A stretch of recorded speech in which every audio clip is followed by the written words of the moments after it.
Hey everyone, and welcome to Bright and Early, the podcast for people building early stage startups. I'm your host, Brian Ray. I talk to entrepreneurs, product people, designers, and marketing pros to learn what works, what doesn't, and why, giving you at least one thing to apply to your business first thing tomorrow. My guest today is Josh Pigford. Josh is the founder of Baremetrics, a subscription analytics tool for online businesses. Josh has grown Baremetrics as a remote-only team across the world, doing about 120K in MRR. Josh, welcome to Bright and Early.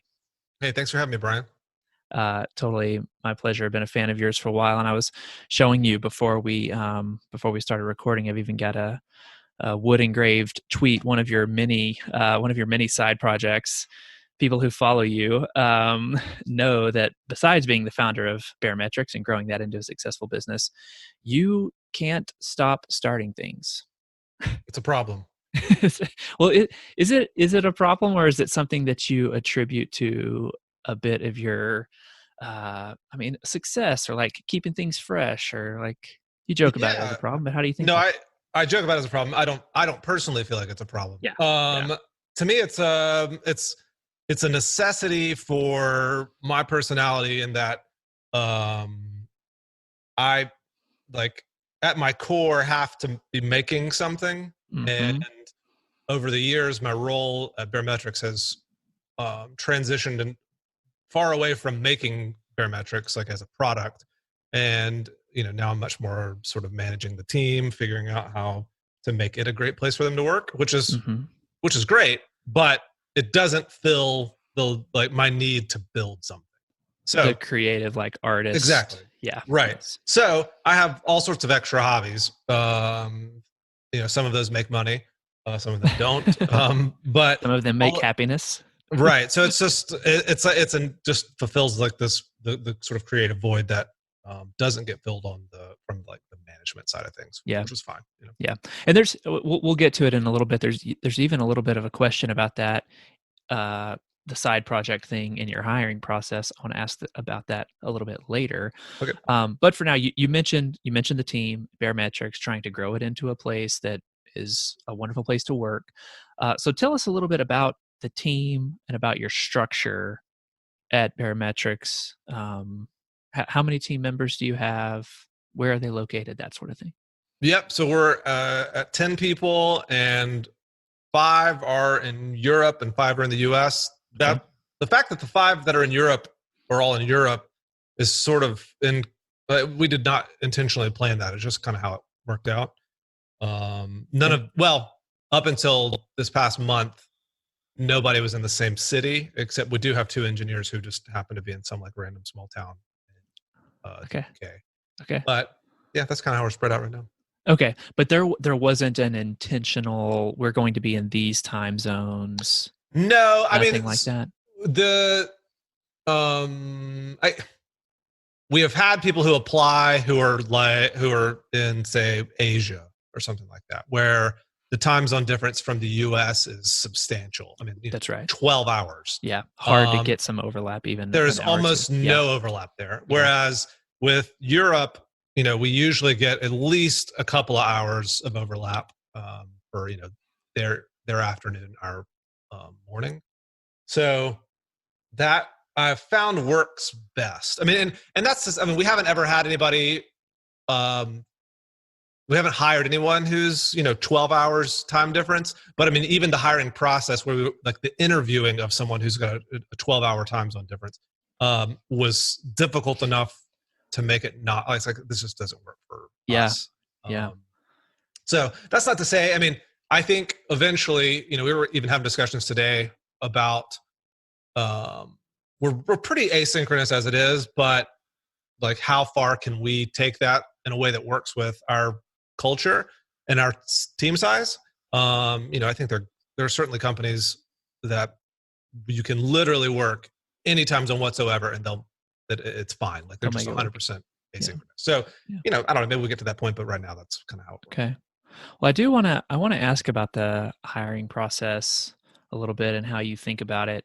Do you think that remote work takes more discipline or more maturity? Is remote work harder? The same job, same responsibilities, sure, than the same exact position in an office? So I think the short answer to that is no. However, I think it's different.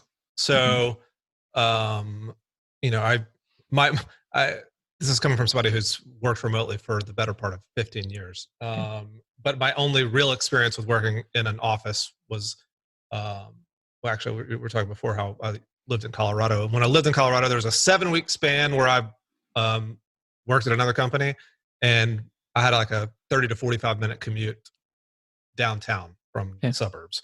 And so it's like that, what, like, okay, so maybe being in an office was sort of interesting, or, you know, made it easier in some regards to get some work done. But I also like loathed my commute, right? So, so that was harder in that regard, right? Like, there's trade-offs, right? And so you have to, I think that I'm much more productive at home than I would be. I've even, living here in Birmingham, you know, have tried having like an office space, like shared like a office space co-working or something. space or Like something. yeah. Yeah. And it's just that it just ends up being so much more trouble than like me walking, you know, over to my office is above our garage. And so just like walking over here and getting some work done, right? Like that's easier, much easier than me having to go sit in traffic for an hour. For sure. And I don't know. The only downsides are that it could require some intentionality with certain tasks, I guess. But I don't know. Even that's not, downside's the wrong word for it. It's just different. Okay. Yeah. So, well, to the point, do you think it does require discipline in certain areas that an office job does not require discipline in? Maybe. I don't know. I mean, like, sure, you could say, like, okay, I'm at home and I could just sit here and like watch Netflix all day or something like that. But I don't know. Like, I've been doing this for 15 years. Like, I know that I can't just sit and watch TV all day or play video games or something like that. But I don't know. Some days, like, maybe I will sit and spend the next hour like playing some video game or something. I mean, whatever. I can do whatever I want. But like that's the thing, is like you've got the flexibility instead of like having to fake productivity in an office. Right. So like it's like I could sit here and I could not be on Facebook, or I could not play some video game and look that like I'm doing some serious work and still not be getting anything done. Yeah. You know? Yeah. So I think the benefits of an office are exaggerated in a lot of ways. Yes. Yeah. I think there's truth to that. You do have this, you've got an article over at in the Baremetrics Business Academy that's about like questions to ask when interviewing for a remote position. Yep. Can you talk a little bit about that? What are the things that you're thinking through as you're considering a remote candidate that you may or may not consider if you were in an office environment? And let's take it from there. So I think there's a couple of things that I'm curious about in the hiring process. So one of the questions we'll ask is around if they've ever been self-employed or run their own business before. I think it's not, if you haven't, that's fine. But I think if you have, that sort of shows your ability to sort of handle things on your own and not have to be managed. Yep. Or micromanaged at least. And then we ask, you know, have they ever worked from home, or even like a co-working space or coffee shops or something like that. And I'm curious about that, mostly because we've hired before people who have not had to do that and who thought that they wanted to work from home or wanted to work remotely. And then they found out that they hated it, you know, and it's like, Baremetrics can't be the place for you to figure that out. So yeah, I want to know, like, have you figured out, do you have like social systems in place where like you're going to see other human beings, right? Like, or, you know, do you have your own like dedicated office space in your house? You know, that's important. You can't just be like, I work out of my kid's bedroom when they're at school, or I work at the kitchen table.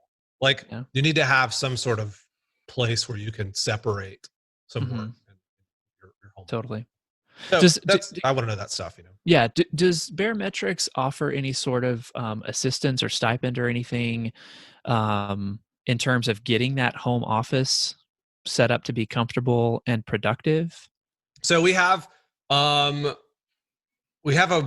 monthly stipend that you just can spend on anything you want, and So like right now it would get wrapped up in that where like, Okay. okay, if you want to get a new office chair, Cool. so be it.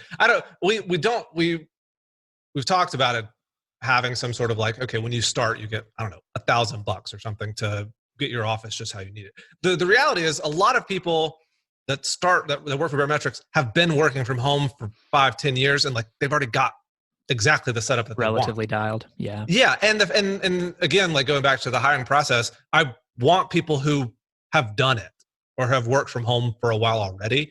And so the reality is like, I haven't had a major need from people to be like, I don't have anything set up and I need to, get my office all good to go. Like, oh, you've been working from home for 10 years already. So like, okay. We need to add there. Does everybody at Baremetrics work from home, or do some people work from a co-working space or shared offices? Do you know?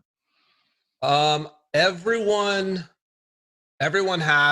works from home probably at least 90% of the time. There's a couple of people who do the coffee shop thing just to get out of the house, once a week or something like that. Yeah. But I right now, we've had people in the past, like, who like did the sort of nomad thing, who like every few weeks they were in a different city, which is fine. Like it worked out fine. And that was one of the big selling points for them to work at Baremetrics. And, but like as of today, everybody's works from home. Cool. One of the other questions that you ask, or at least you mentioned it in this article, is that you ask, do you have any side projects that you're working on?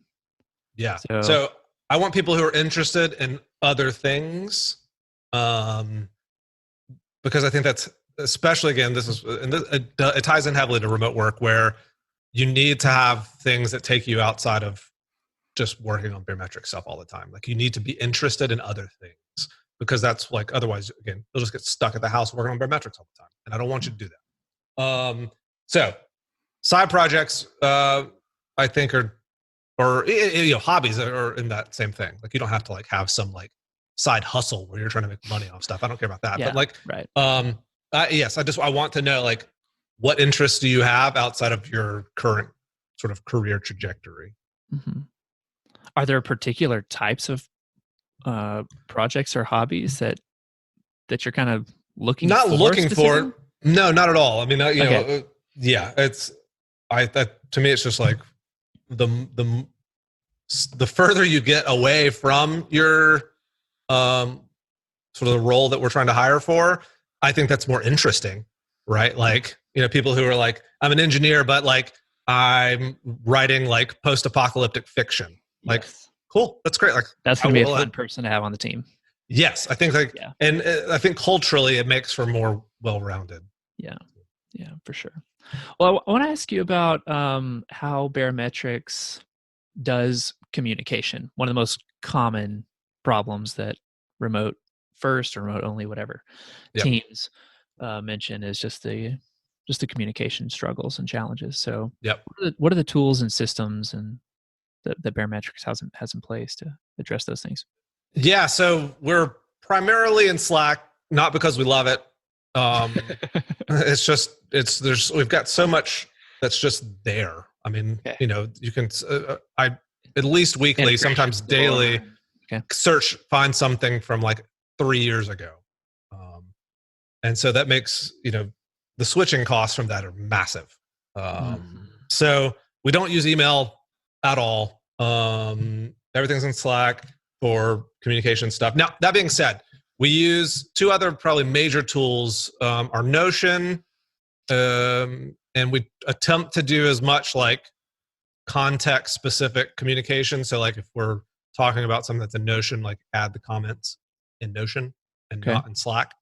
Does Notion function as like a wiki, a more static?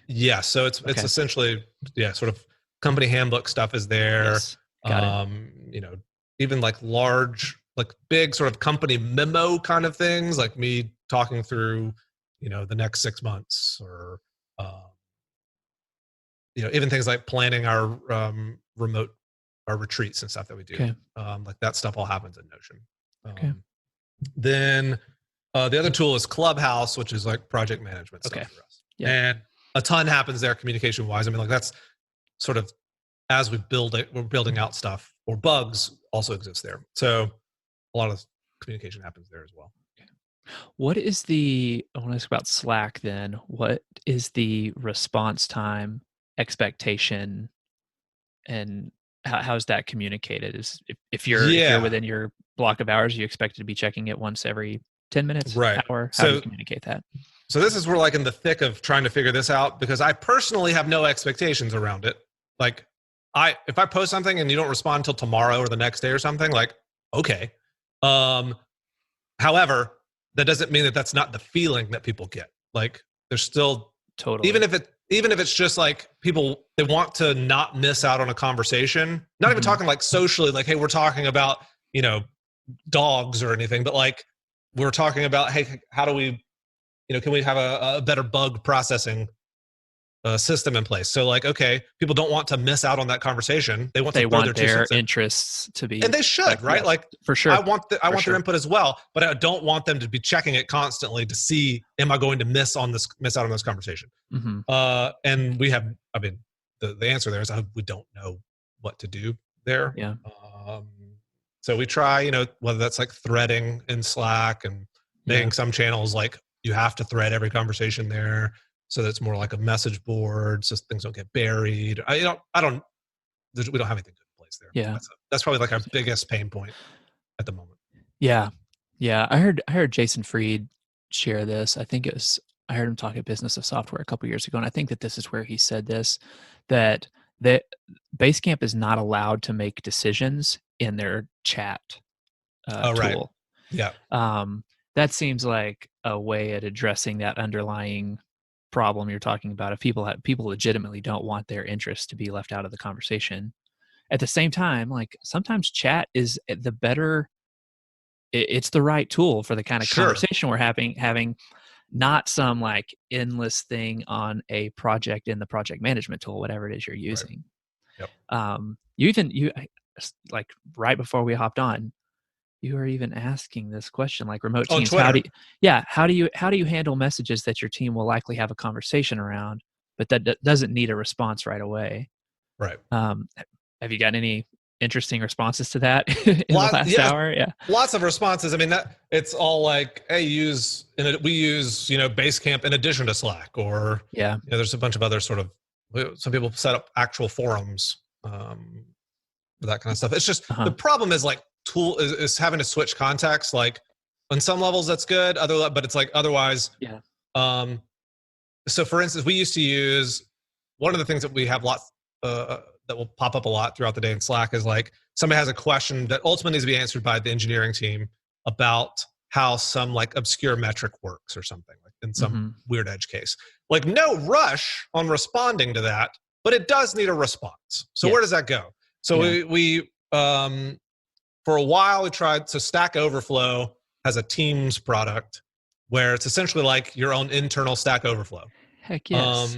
Which sounds great, right? Like Stack Overflow is wonderful, but nobody used it because like it requires you going and logging into Stack Overflow, posting the question, tagging it, all this, mentioning the right people, whatever. Like there's a bunch of stuff to do, and it just, nobody would use it, right? Like, because nobody wants to leave Stack Overflow open or have to go check it, remember to check it once a day or twice. You had to remember to go there. It's not like part of your natural workflow. Well, we even had it like piped into Slack, but it was still like, you would still have to go to Stack Overflow to answer it, and it wasn't any better than Slack. Yeah. So I don't know. We still don't know. Does Baremetrics have a communications expectations agreement, or like a communications manual? If you have this type of question, go here. If you have this type of question, go there. Literally writing that document over the past like week. Cool. So, okay. All right. It feels like the sort of thing that I keep hearing often is, certain tools are right for like synchronous, like I really do need to hear back from this within the next couple of hours. This is going to be an ongoing conversation. There's a better place for that than Slack for 100 reasons. And then the more static, like this is like a documentation of an outcome or of a meeting that goes into our wiki. Yep. Another really common issue that remote employees share and talk about, remote teams face, is just feelings of loneliness and isolation. Yep. You kind of, mentioned this a little bit in your hiring, like questions and screening. Is that something that Baremetrics thinks about often, finds ways to address, or? I mean, so it's part of like one-on-ones that I have with a team. Like I'll explicitly talk to them about that stuff and ask them like, what have you done this week to like get out of the house, or Mm-hmm. you know, um, you say you've got some hobby of like racing go-karts. Like, have you done that lately? Like, Mm-hmm. I specifically ask people about that stuff to make sure that they're doing that stuff, not from like a sort of like paternal perspective. Like I'm not trying to like be their dad, but like Right. I want people to remember to do that stuff because it's very easy to not remember to do that. Yes. Especially people who are like single, and like could literally never see another human unless they, not, which not because a lot of people have significant others, which helps a lot. But Yeah. No, I understand what you mean. Yeah. And so in your one-on-ones, in talking through those things, what are the activities and that you find to be most helpful in fighting like loneliness and isolation? yeah, I mean, hobbies it goes back to that, a lot of those Yeah. kind of things. Yeah. And making sure that you're just like have other projects outside of the company. Mm-hmm. And then, you know, some people are involved in like, they play on some like sports team, Yeah. outside of company, that kind of thing. So Yeah. it's a mix. It varies from person to person. Yeah. The one thing that I have heard often as well is something that can be helpful is making um, meetings like video on by default. Just like it's across a screen, but it's at least face to face interaction. Yep. Do you have an opinion on that, or does Baremetrics have a policy around, hey, if we're doing calls, be prepared for I, video first? well, I don't know that we have an explicit policy, but it's what everyone does. Yeah. Yeah, can't think of the last time we had an audio only call, except for like in cases where somebody's Wi-Fi is being terrible or something like Yeah. that. Yeah. No. But, Extenuating circumstance. right. But otherwise, yes, it's always video. But again, we haven't like explicitly said like, hey, everybody needs to turn on their video. It's just how it happens. How it happens. Yeah. Yeah.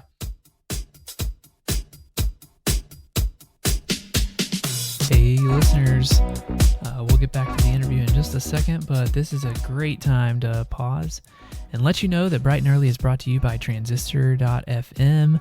Transistor offers you professional podcast hosting and analytics. They host this very podcast, and listen, y'all, it could not be any easier. Product is ridiculously easy to use.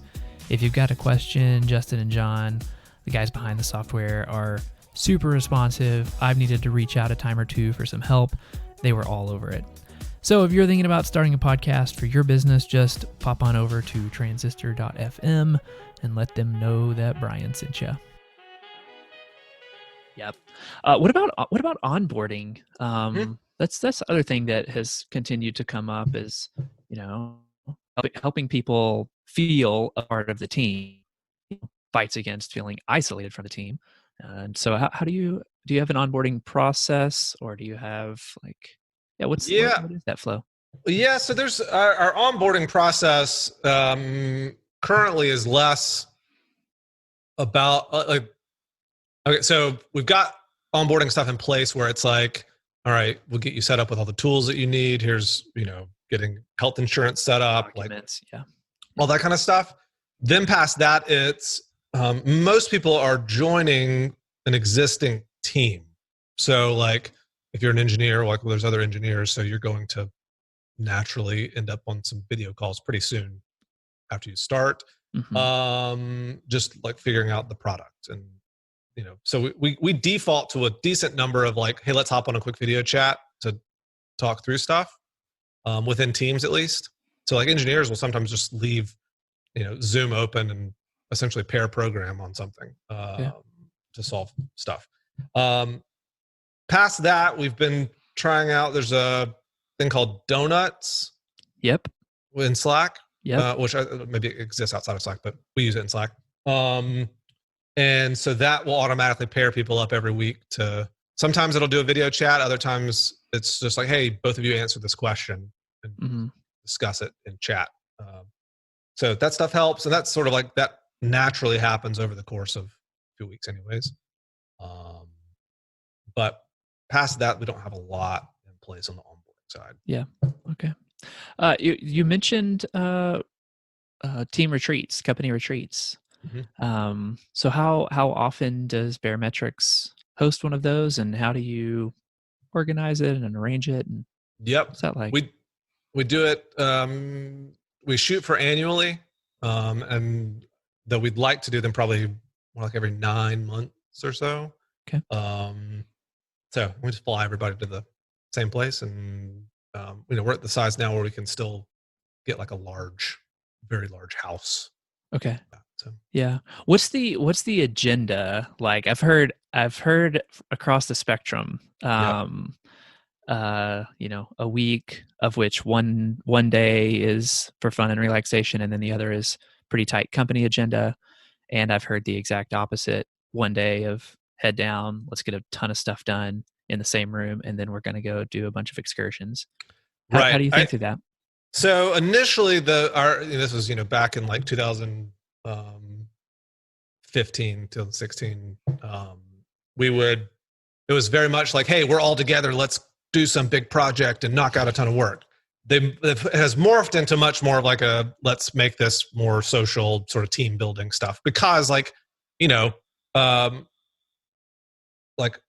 every week except for one of the year, we're like very good at building stuff not together. And so if anything, it's almost like it requires, like, we're not great at doing that in person because we're so used to not doing it in person. Yeah. So like we've gained no real benefit there. Whereas like what we can't do is like go whitewater rafting together, or do some like ropes course, or like go, swimming in the ocean or whatever. Like we can't do that stuff any other week. So like we're going to do it this week. So it's turned into much more of like a team building kind of stuff. I mean, inevitably people will like work on these little projects together because it's like just this sort of what happens. I mean, the reality is like all of our relationships are built around work. So like naturally work will happen when everybody's together, but that's not the emphasis, other than like I'll have do a thing called like the state of the metric, where it's like sort of annual company update presentation and stuff, but we don't really like specifically try to get specific projects done or anything like that. Okay. How do you all handle sales or customer support during those team retreat times where a little bit easier to put a pause on a development project than support? Sure. So we'll still like usually a lot of times we'll all jump in and try to help the support team do support during that. And a lot of times it'll be like we'll have slower response times for that week, and we're just okay with that, but like maybe in the mornings we'll all like try to knock out a bunch of tickets, and then in the evenings as well. But we don't overthink it too much. Okay. Yeah. Gotcha. You mentioned like it's a little bit related to this, like the idea of getting out of your geographic home to be sure you're still connected with the world and everything. And you mentioned that stipend before when I was asking about your about leveling up your home office, and you said there's actually a stipend that you can spend anything against. Would that include like conference attendances or like professional development expenses, or what are your thoughts around how to encourage remote employees to continue their professional development? Yeah, it's kind of case by case. I mean, okay, there's somebody will ask, hey, can I go to like Rails Conf or something like that? Like, sure. I don't, it's I think I would like to have some sort of, like, hey, you get $1,000 a year or something to spend on some sort of event or something like that. However, not everybody like is interested in doing events or going to events and stuff. Okay. So that's usually like the reason we don't have a certain policy in place, is because we don't want to be prescriptive with that. And I feel like at this point we've got our culture is such that people aren't like afraid to ask, like, hey, Yeah. if Yeah. Baremetrics like cover some or all of me going to this conference, or we'll even do like the engineers will like meet up because they all happen to be in Europe. Hey, can we all fly together, the 3 of us or 4 of us or whatever, Right. and spend a week working on a project together? Like, okay, that's fine. Right. You know? Totally. Your size is still at the point now where you've got so much flexibility to be able to go case by case. Right. Don't add some process on top of it that's going to Yep. negate against that. Yeah, sure. What are are there any unglamorous aspects of building a remote first team that you wish you had known, or that somebody that's getting ready to spin that up right now may not be anticipating? So this is like not, these are things that I think people who are the mistakes that I see new remote companies make, especially people who have not worked remotely before. Yes. And that's people feeling like they need to replicate some sort of office environment in a remote setting. The Where that's sort of problematic is, it's this like defaulting to like interrupting anybody at any point in time, Mm-hmm. or like, let's do lots of meetings because I'm used to having meetings. Like, you shouldn't try to say like, let's make this office setting, but just where you're at your house. Like you're just like, you're taking over all the bad parts of of office setting. So I think that's probably like one of the biggest mistakes people make. Okay. Trying to get up and going. Would your advice out of that observation then be to advise people to default to asynchronous Sure. communication? Like that. That's you have to be very intentional about that. And I think that works well for us.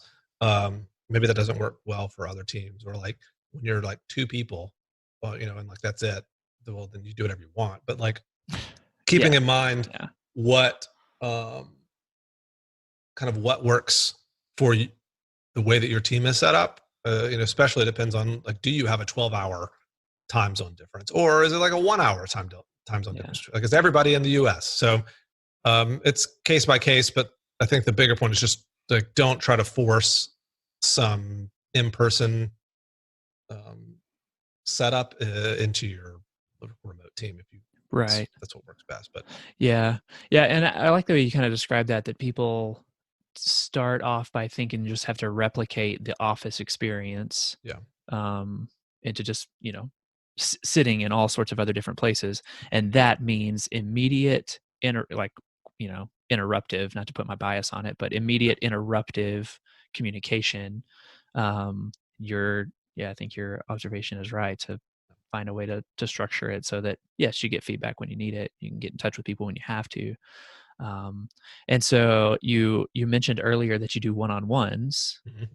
So what is the regularity of those? And those are usually every 3 to 4 weeks. Okay. Yeah. That strikes me as like that as less frequent than I typically hear. How did you arrive at that cadence? So we used to do them every 2 weeks. It's sort of like when we did them every 2 weeks, it felt too frequent. Like, we're not gaining anything from this. And also part of it, I mean, now that like I have 9 people who I'd be doing a one-on-one with, it becomes the only thing that I do if I'm doing it every 2 weeks. Like, there's too time consuming. Mm-hmm. So a lot of it's like, it's just hard to scale that. Got it. Is there a tool like knowyourteam.com or any management tool that you would recommend to other managers of a remote team that helps you kind of manage the agenda and takeaways, et cetera? Yeah. So we use 15.5. Yeah. 15.5. Yep. Yeah. What's your setup there? What are the questions that you use to check in? So what we'll usually do is like, we do a weekly check-in with 15.5 that it's just people answer via text. Yeah. And if there's something like that they answer, that seems like, that'd probably be worth discussing in our next one-on-one, then like, I'll just add it to the one-on-one agenda. Like, they've got a way to click a button and move it over. Yes. Yeah. So that's usually it. They're not extremely structured. So everybody's different. Like sometimes there's certain people where it's like we'll inevitably end up talking about their side projects or something like that for most of the time, or it'll be some sort of like quasi check-in kind of thing. Or other times people have like issues that they want to bring up, but I sort of let them drive the agenda. Yeah. Gotcha. Is your response rate on 15.5 among your team pretty good or hit and miss? There's usually like one or two people who I have to prod a lot to get to do it, but for the most part, it's pretty good. Okay, cool. We used 15.5 at a previous startup I was at, and I loved it. I like as the recipient, as the employee. Yeah. Just I loved everything about it, and the rest of the team hated it. Right. Well, you've got people who are like they'll respond, but they'll just put like a dash for an answer, like they won't answer the question. But that's, it's reflective of like the personality of each person for sure. And those are in 15.5. I haven't used it in a while, but like it's open-ended, qualitative type feedback. Yes, right? There's also, I mean, can you do like survey like 1 through 10 kind of a thing? Yes. So every week it also will ask like, how are you feeling this week on a scale of like 1 to 5? Yeah. So people will be like 2, and here's why. Mm-hmm. So yeah, that I've been surprised at how people respond to the numeric stuff. Gotcha. Okay, so that's helpful. I mean, the other tools that are, kind of a given as essentials for modern companies, period, but especially remote first, like email, some sort of chat, video, wiki, and project management software. A friend of mine also mentioned that sometimes the code base, like GitHub or GitLab, like the conversations and issue tracking that goes on there, that's another core. Besides those, is there something that you use to run Baremetrics that you feel like you couldn't run in without it? I don't know about couldn't. Probably one other tool that we use. This is probably from like it would fall under the heading of like culture stuff. There's a tool called Bonusly. Okay.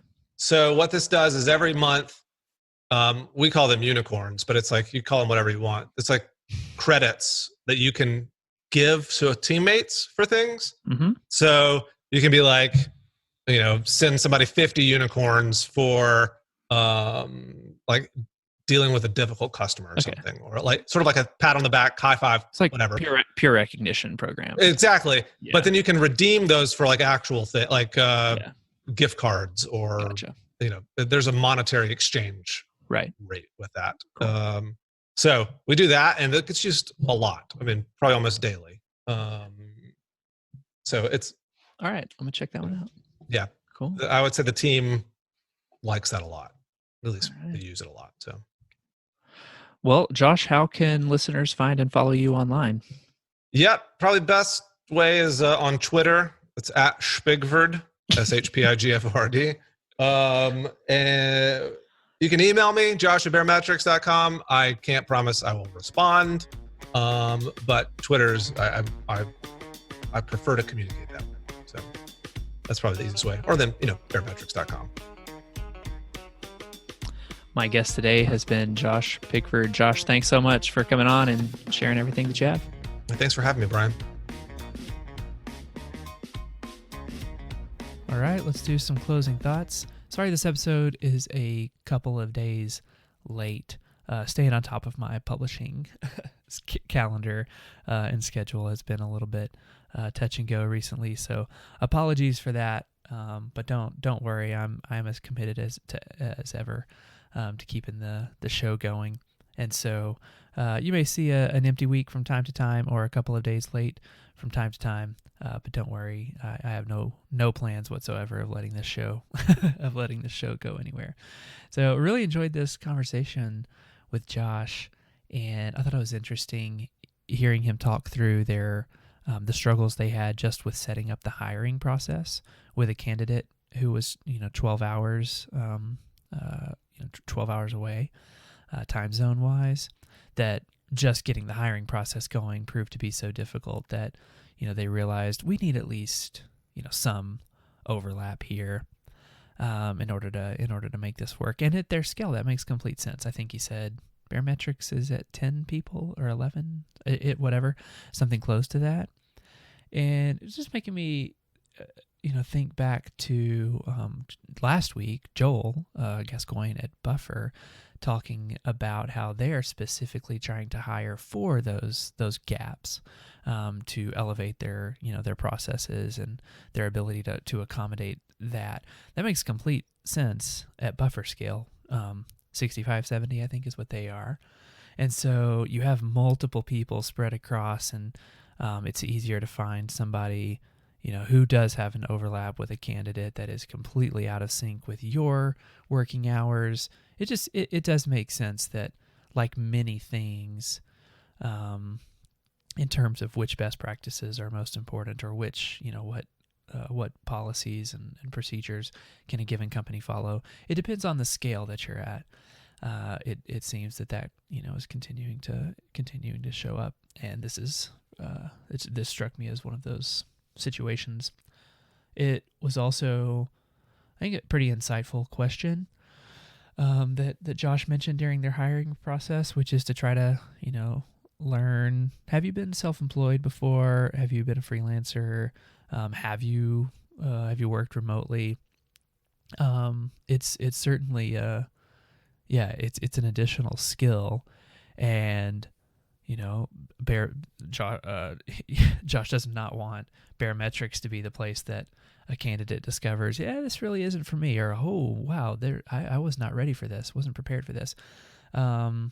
It seems that a company, companies of smaller scales who don't have more robust and fleshed out people ops and HR departments, with thousands of words worth of company handbook written, to be able to accommodate that. And so again, relative to your scale, there's a greater risk for Baremetrics to hire an employee who has never worked remotely or never worked for themselves than, say, GitLab with 1,200 plus employees and all sorts of systems and support and et cetera, to accommodate that. So again, it's what I think what I was so appreciated about talking to Josh and getting his perspective is that he's operating on this at an early stage, an early scale, that helps to provide some perspective there. He did mention, the importance, and I agree with this one, of having a dedicated office space or a co-working space. I recently, I'm going to be talking to Darren Murph, who is head of remote at GitLab. And so in researching that, in prepping for that interview, stumbled upon this great guide that he has, and hosted at GitLab, for, basically a great guide to setting up your co-working space, or your home office.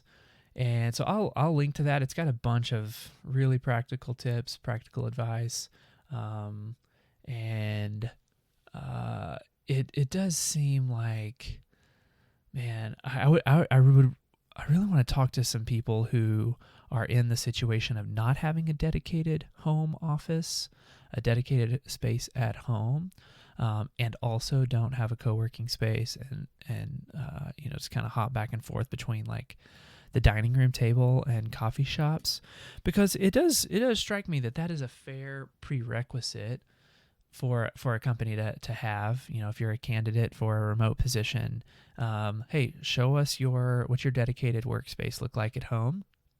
And if there isn't one, that feels like a fair disqualifier. I have not talked to many people who disagree with that, and so if you are that person, reach out to me, because I would love to hear the other side of that coin.